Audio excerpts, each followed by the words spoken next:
Bismillahirrahmanirrahim. Assalamualaikum warahmatullahi wabarakatuh. Perkenalkan, saya Afrida Azmi, calon guru penggerak angkatan 11 dari Kabupaten Karawang. Kali ini saya akan mempraktikkan rangkaian supervisi akademik dalam pembelajaran dengan menggunakan paradigma berpikir coaching dan melakukan refleksi terhadap praktik supervisi akademik. Kali ini saya tidak sendiri, saya ditemani oleh rekan saya yang bernama Ibu Febrina Zahrotul Mustafawi. Beliau adalah guru mata pelajaran geografi. Baik Ibu, bagaimana kabarnya hari ini Bu? Hari ini alhamdulillah saya baik. Bagaimana kabar Bu Frida? Alhamdulillah baik juga Ibu. Sebelum saya melakukan proses observasi di kelas Ibu yang akan saya amati, saya akan menjelaskan terlebih dahulu tujuan dilakukannya supervisi ini, yaitu untuk meningkatkan kualitas proses pembelajaran antara lain dengan memberikan masukan, bimbingan, dan mengembangkan kemampuan Ibu sehingga kompetensi Ibu semakin meningkat lagi dan dapat memberikan pembelajaran yang lebih bermanfaat untuk murid-murid kita ya Bu ya. Namun pertama-tama kita akan melakukan percakapan praobservasi dulu terlebih dahulu sebagai bentuk persiapan agar Ibu lebih siap dan lebih percaya diri dalam kelas. Dalam melakukan kegiatan belajar mengajar di kelas. Saya ingin menanyakan beberapa hal terkait supervisi kita ya Bu ya. Yang pertama, materi yang akan Ibu Febri ajarkan itu apa Bu? Untuk minggu ini kepada peserta didik saya akan menyampaikan tentang pengetahuan dasar pemetaan. Pengetahuan dasar pemetaan ya Bu ya. Baik Bu, bagaimana dengan tujuan pembelajaran yang akan Ibu Febri capai? Dari tujuannya saya berharap, tujuan dari pembelajaran ini saya berharap bahwa nanti anak itu bisa membaca peta dan juga membuat peta yang baik dan juga benar. Baik Bu, jadi tujuannya itu dengan membuat peta ya Bu ya, siswa diharapkan dapat membuat peta yang baik dan benar ya Bu ya. Baik Bu, untuk selanjutnya area pengembangan apa yang hendak Ibu Febri capai? Untuk area pengembangannya yang pertama ada area penilaian sikapnya nanti kan mereka akan berkelompok. Saya berharap mereka bisa bekerja sama dengan baik dan juga berdiskusi dengan baik dan juga benar. Lalu untuk pengetahuannya, saya berharap peserta didik mampu tahu atau bisa tahu mengenai mana peta yang baik dan peta yang benar untuk pembaca umum. Lalu untuk pengetahuan sikap dan juga keterampilannya, saya berharap peserta didik itu dapat membaca peta dan digunakan dalam kehidupan sehari-hari. Ya. Baik Bu, berarti untuk area pengembangan yang akan Ibu Febri capai nantinya yaitu penilaian sikap, penilaian pengetahuan dan keterampilan ya Bu ya. Baik, nah bagaimana dengan strategi yang dipersiapkan dalam mencapai tujuan pembelajaran Ibu, baik itu metode atau modelnya itu seperti apa Ibu yang akan Ibu gunakan? Untuk pembelajaran ini saya akan menggunakan model pembelajaran PJBL atau Project Based Learning. Saya nanti akan mengerahkan anak untuk membuat satu project, yaitu pembuatan peta di kertas A3. Lalu untuk metodenya nanti berkelompok, mereka akan berdiskusi mengenai peta tersebut. Oke Bu, jadi strateginya itu dengan menggunakan metode ya Bu ya? Ya. Metode, kemudian modelnya itu PJBL ya Bu ya? Baik, untuk media pembelajaran yang Ibu pakai itu apa ya Bu? Media pembelajaran yang saya pakai pertama untuk materinya saya menggunakan PowerPoint, lalu untuk penampilan PowerPoint-nya saya butuh proyektor, saya butuh peta juga untuk menjelaskannya dan beberapa media lainnya. Oke, baik Bu. Kira-kira Ibu akan melakukan pembelajaran di kelas apa dan di jam berapa Bu? Saya akan menggunakan kelas 10-2 di jam pertama sampai jam ketiga atau bertepatan di jam 7 sampai jam 9. Oke, baik Bu. Berarti Ibu akan masuk kelas di kelas 10-2 ya Bu ya. Di jam pertama sampai ketiga berarti sekitar jam 7 sampai 9 ya Bu ya. Oke, nanti saya akan datang ke kelas Ibu dan mencatat hal apa saja yang terjadi selama di kelas. Nanti juga setelah kegiatan observasi, kita akan adakan lagi percakapan pasca observasi yang nanti akan disaksikan oleh pengajar praktik saya, yaitu Ibu Yani Nuraini. Sebelum itu, kira-kira yang Ibu dapatkan dari percakapan kita hari ini apa ya, Bu? Dari percakapan hari ini saya jadi mengingat lagi apa yang harus saya persiapkan sebelum masuk ke kelas. Saya juga bisa lebih mempersiapkan apa-apa yang harus saya persiapkan sebelum saya masuk ke kelas. Baik, Bu. Dan yang terakhir, Bu, apa harapan dari observasi yang akan kita lakukan bersama nanti? Harapannya adalah saya ingin atau kalau bisa anak-anak ini bisa memenuhi harapan-harapan saya di tujuan pembelajaran atau tadi di nilai-nilai, dan untuk saya pribadi saya berharap bisa lebih baik lagi, nanti dilihat oleh ibu, dinilai oleh ibu, bisa lebih baik lagi dalam pembelajaran. Baik, Bu. Saya pun berharap demikian. Pembelajaran Ibu semoga bisa berjalan dengan baik, dengan lancar. Ya udah, itu aja mungkin ya, Bu ya. Terima kasih atas waktunya yang sudah berkenan untuk berbincang-bincang dengan saya. Sampai bertemu kembali di percakapan pasca observasi nanti ya, Bu. Dan sampai jumpa di kelas untuk proses observasi besok. Terima kasih, Bu. Assalamualaikum warahmatullahi wabarakatuh. Waalaikumsalam warahmatullahi wabarakatuh. Terima kasih Bu Afrida.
Bismillahirrahmanirrahim. Assalamualaikum warahmatullahi wabarakatuh.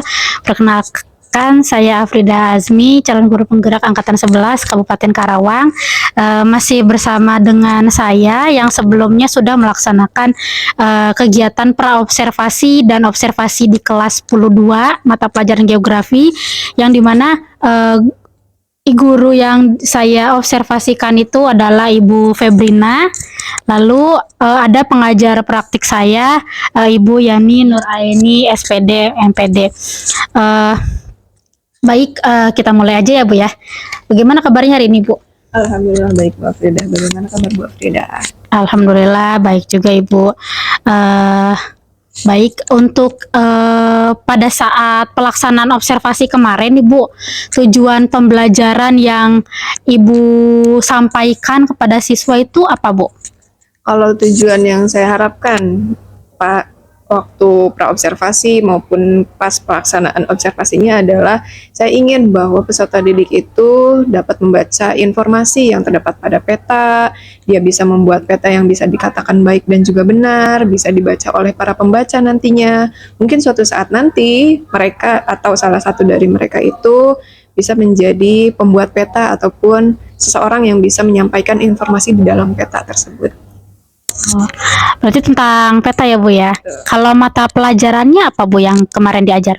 Untuk mata pelajaran geografi, kemarin materinya adalah tentang dasar-dasar pemetaan. Dasar-dasar pemetaan. Memang membuat petanya bagaimana Bu? Yang baik dan benar bagi untuk siswa. Untuk peta yang dikatakan baik dan benar itu sebenarnya dalam pembuatannya adalah peta yang memenuhi 10 komponen peta. Untuk yang pertama, lalu dia bersih, tidak ada noda, karena kalau ada noda nanti dia bisa dianggap sebagai simbol lain. Contoh ada noda biru sedikit bisa dianggap sebagai danau atau sebagai perairan lainnya, padahal di kenyataannya tidak ada gitu. Itu dikatakan kurang baik kalau dia petanya tidak bersih. Yang ketiga, dia harus rapi, karena ketika peta tidak rapi sama nanti akan ada simbol lain yang dibaca oleh para pembacanya. Mungkin kalau pembuatnya mah bisalah membacanya, sebenarnya tujuannya adalah A, tapi kalau sudah diserahkan kepada pembaca belum tentu bisa gitu. Jadi peta yang dikatakan baik dan benar adalah peta yang memenuhi 10 komponen pertama, yang kedua adalah dia petanya bersih, dan yang ketiga petanya rapih. Oke, baik Bu. Berarti dalam pembuatan peta itu ada 10 komponen yang harus diperhatikan ya Bu ya, untuk membuat peta yang baik dan benar, dan si kertasnya itu harus bersih ya Bu. Kalau misalnya ada noda ya kemungkinan akan menjadi simbol yang lain dan itu salah ya Bu ya. Oke, baik. Untuk area pengembangan yang Ibu capai pada saat observasi apa Bu? Kalau untuk peserta didik, area pengembangannya sebenarnya yang ingin saya capai itu yang pertama adalah tentang sikap. Kenapa? Karena mereka dalam pembuatan peta itu tidak sendiri. Mereka akan bekerja kelompok walaupun kelompoknya kecil. Nah, dalam kelompok ini saya ingin mereka punya sikap yang baik terhadap temannya, bagaimana cara bekerja sama, bagaimana cara berdiskusi, bagaimana cara untuk menyatukan perbedaan, karena kalau sudah bekerja sama artinya akan ada dua pendapat yang berbeda. Nah, bagaimana cara mereka untuk menyatukan pendapat ini dan menarik garis besarnya. Untuk yang pengetahuannya, saya ingin mereka tahu bahwa ternyata peta itu bisa menyampaikan beberapa informasi yang mereka inginkan. Contoh, misal mereka mau tahu ada apa di sekeliling SMA 2, mereka bisa lihat dari petanya. Oh, ternyata di sekeliling SMA 2 ada pabrik yang banyak. Itu bisa dilihat dari peta. Saya ingin bahwa nanti suatu saat nanti anak itu bisa membaca peta sebagaimana mestinya. Yang ketiga, area pengembangannya adalah keterampilan. Mungkin setelah mereka baca, mereka akan tertarik untuk membuat peta, lalu mereka berpikir, oh kayaknya saya mau deh buat peta gitu. Saya mau belajar gimana caranya membuat peta dan menyampaikan informasi kepada orang lain melalui peta. Itu area pengembangan yang saya harapkan sebetulnya. Oke, baik. Berarti dari penilaian ya Bu ya, baik penilaian sikap, penilaian pengetahuan, dan penilaian keterampilan, yang dimana sikapnya itu ingin mengetahui kerjasama siswa dengan temannya ya Bu ya. Kemudian pengetahuannya ya mengetahui tentang pembuatan peta dan keterampilannya cara membuat peta yang baik dan benar. Oke, kalau misalnya dispesifikkan area pengembangan dari ketiga penilaian ini, apa yang akan Ibu spesifikin?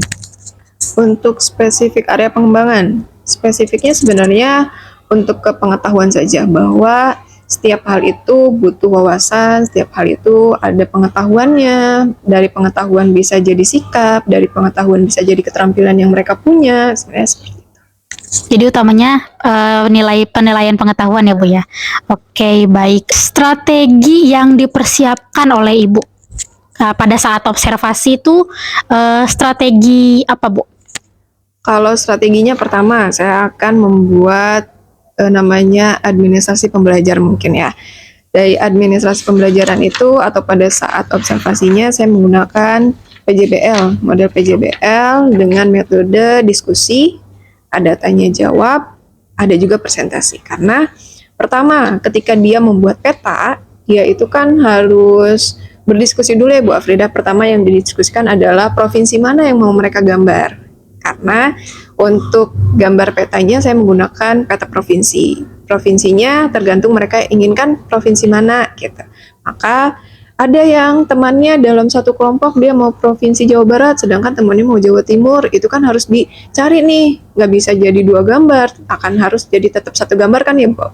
Nah makanya di situ ada proses diskusi, bagaimana cara mereka mengambil jalan tengahnya, mereka mau provinsi mana. Lalu siapa yang akan menyiapkan peralatannya? Ada beberapa peralatan, misal butuh kertas. Kertasnya A3, kalau dia tidak punya berarti harus beli. Siapa yang akan belinya? Gitu, itu kan diskusi. Terus ada pensil, ada penggaris, ada penghapus, ada pensil warna, ada tisu, dan yang lainnya. Nah, itu mereka harus berdiskusi, kira-kira dapat peralatan itu mau dari mana, mau udunan terus dibeliin peralatan, atau mereka mau bagi siapa yang beli pensil, siapa yang mau beli ini, siapa yang beli itu, gitu. Itu diskusinya. Untuk strategi yang kedua, tanya jawab. Saya akan bertanya dulu kenapa mereka memilih provinsi ini, apa keunggulan dari provinsi ini, lalu bagaimana mereka, bagian mana yang mau mereka gambar, karena dalam gambar kita memperbesar, jadi tidak hanya memindahkan saja, tapi memperbesar juga. Nah, dalam metode memperbesar ini tidak semua provinsi bisa digambar sebenarnya Bu Afrida. Di kertas tersebut itu akan ada bagian yang tidak tergambar. Nah, bagian ini saya tanyakan, kira-kira kalian nih yang menggambarnya mau bagian mana yang digambar? Apakah bagian utara, selatan, barat, atau timur? Atau di bagian tengah saja? Itu terserah kepada kelompok mereka. Nah, mereka kembali lagi berdiskusi. Kira-kira kita mau yang mana ya? Gitu. Mereka ada beberapa kelompok yang kemarin seperti itu. Ada juga beberapa kelompok yang hanya menyerahkan kepada satu temannya saja. Terserah deh mau yang mana gitu. Ada beberapa kelompok yang seperti itu. Itu tanya jawab. Lalu saya akan bertanya lagi, terus nanti ini gimana cara memperbesarnya? Kalau misalkan mereka sudah tahu, ya silakan berarti lanjutkan. Kalau tidak tahu, nanti ada pembelajaran lanjut dengan saya.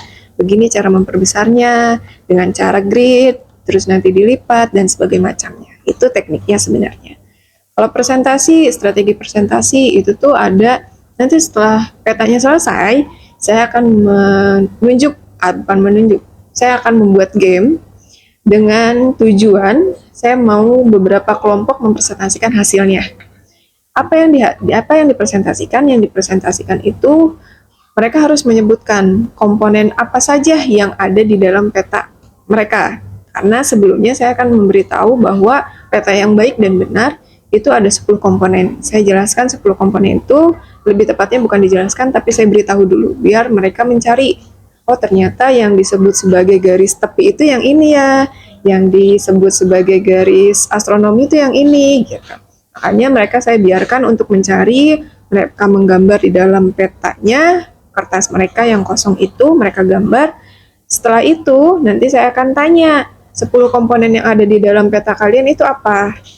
Nanti akan masuk ke dalam penilaian keterampilan dan pengetahuan.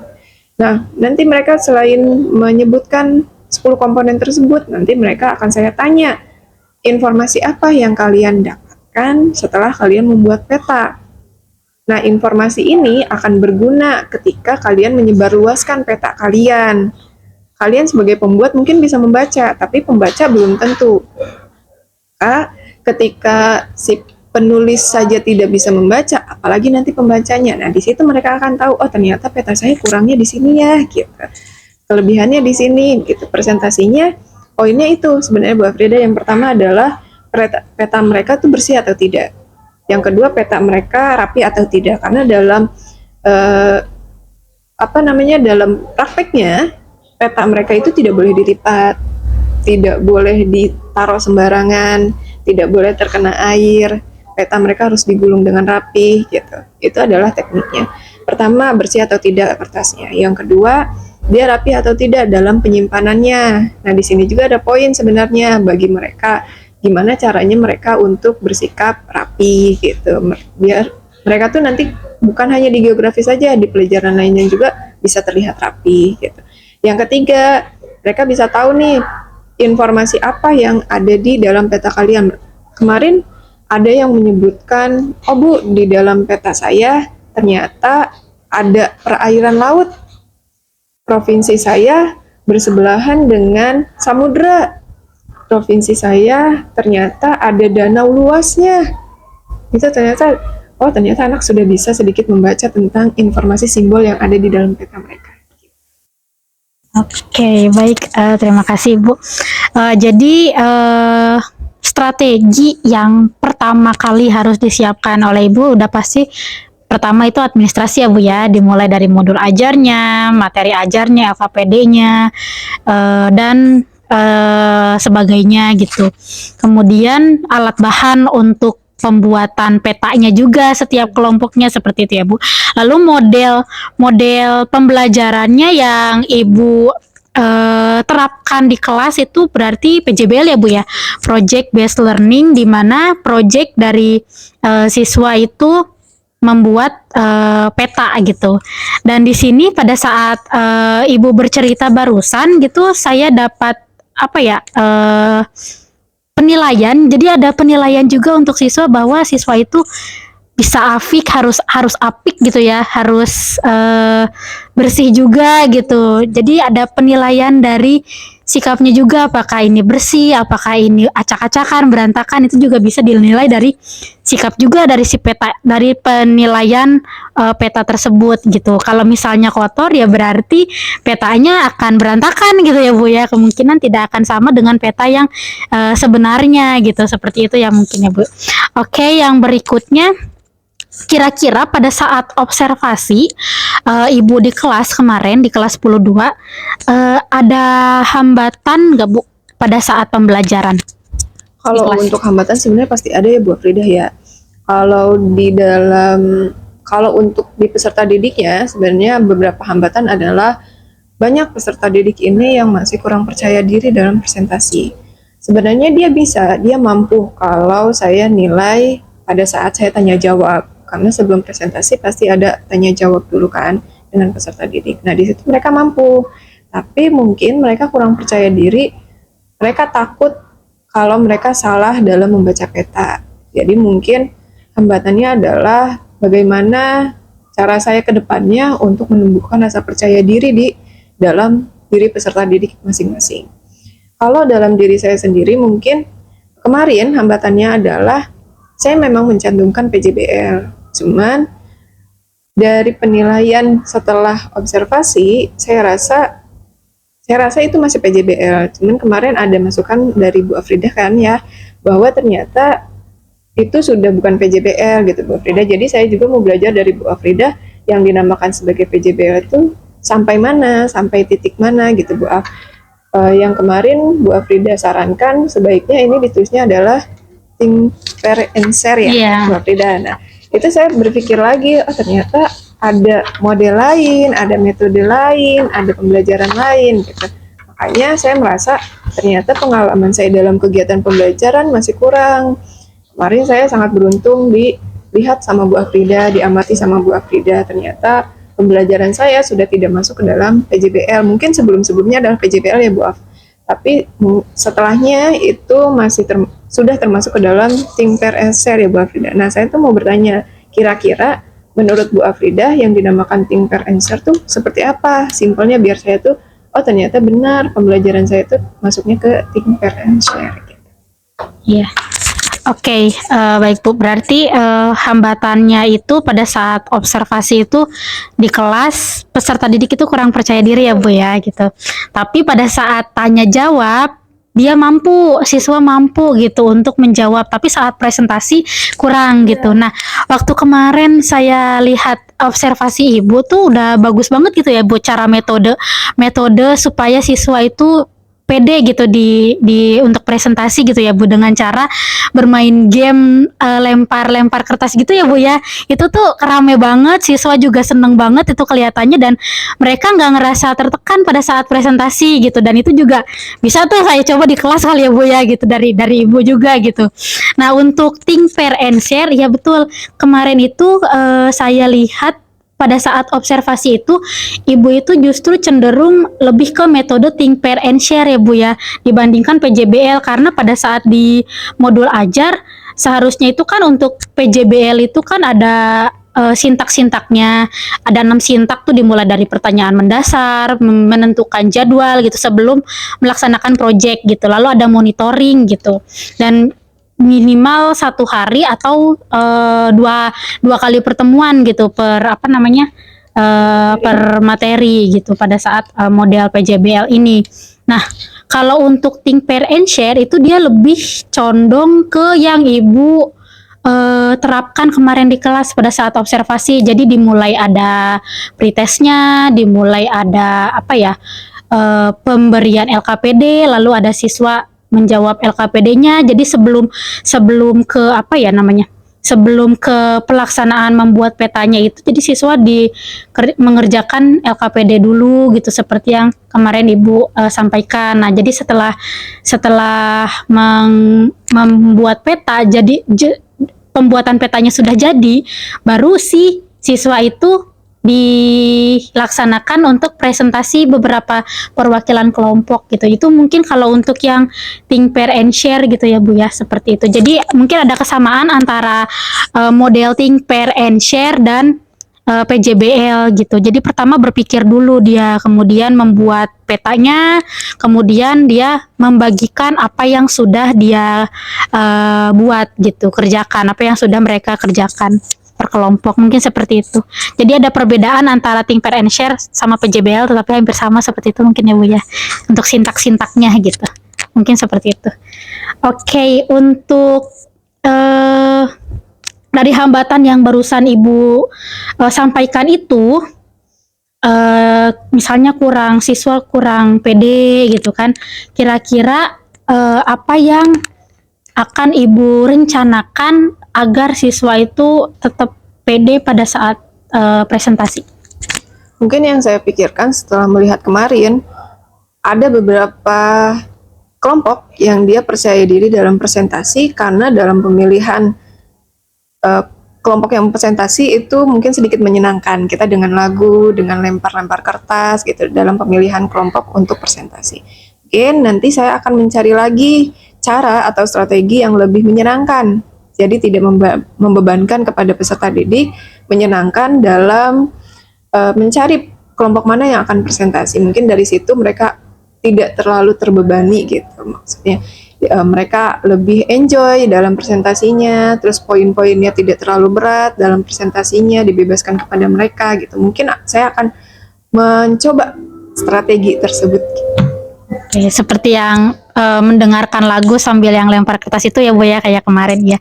Itu juga sangat menyenangkan dan nggak terbebani buat siswa juga. Jadi pada saat dia terpilih memegang kertas dan lagunya berhenti gitu, jadi dia mau nggak mau tetap harus presentasi gitu. Jadi tidak terbebani buat siswanya tersebut gitu, seperti itu.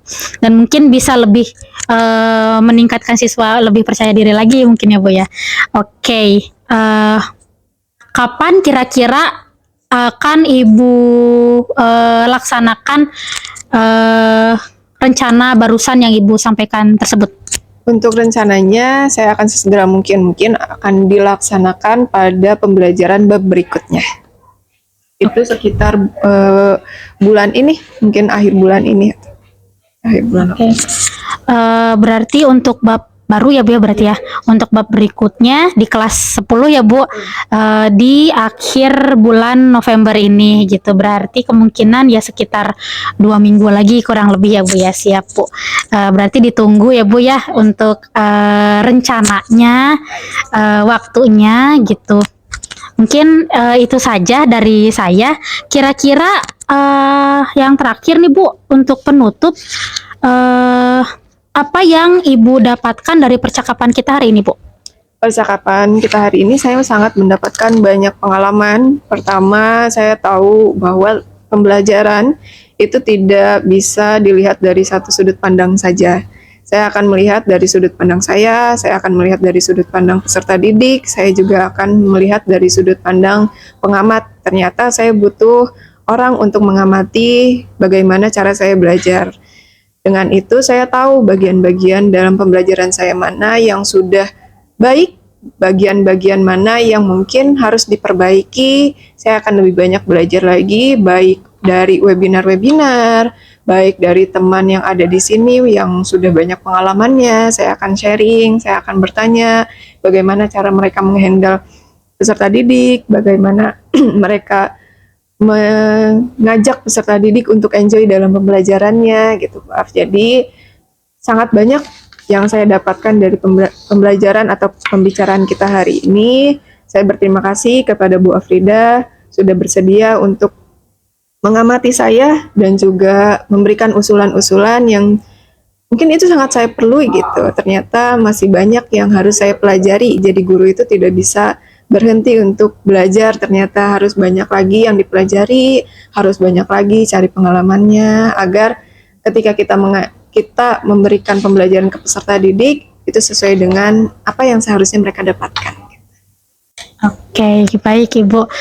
Jadi yang penting mah intinya mah harus melihat setiap sudut pandang yang lain ya Bu ya, seperti rekan guru, seperti siswa itu bagaimana gitu. Kemudian tetap belajar terus. Webinar-webinar juga banyak ya Bu ya sekarang tuh di internet gitu kan. Jadi nggak harus belajar jauh-jauh gitu kan ya. Jadi lewat di rumah juga bisa gitu ya Bu ya. Oke, iya dimanapun kita berada. Seperti itu mungkin ya udah, terima kasih banyak ya Bu atas waktunya ya Bu ya. Oke, baik. Mungkin untuk pasca observasi hari ini, percakapan hari ini kami tutup. Terima kasih, mohon maaf apabila ada kesalahan dan banyak kekurangan. Wassalamualaikum warahmatullahi wabarakatuh. Waalaikumsalam.